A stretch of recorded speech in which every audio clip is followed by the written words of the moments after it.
Hello, everybody, and welcome back to this channel. News headlines in English to speak in the school morning assembly of 10th of September. And national news, NDA backed CP Radhakrishnan elected India's next vice president. Nearly 50 structures damaged due to land sinking in Jammu and Kashmir's Poonch. Flight operations hit border areas on high alert. Nepal protested impact on India. Adani GEMS School of Excellence ranked among best emerging schools. Need to shut population control programs, PM's economic advisor. PM Modi to inaugurate textile park in Madhya Pradesh on 75th birthday. And now some international news. Israel striked Qatar's Doha in Operation Summit of Fire to eliminate Hamas leaders.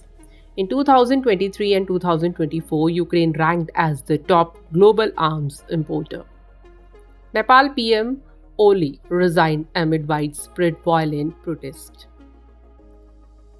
Trilateral talks between India, Iran, and Armenia aimed at developing areas of mutual interest.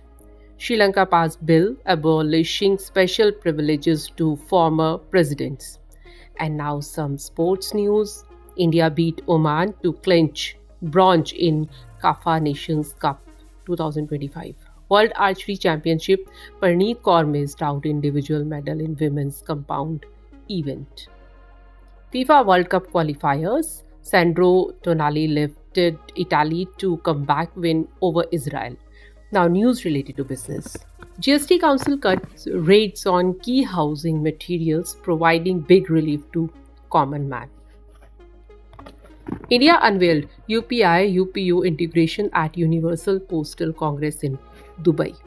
Coal production up 8% over previous month despite monsoons.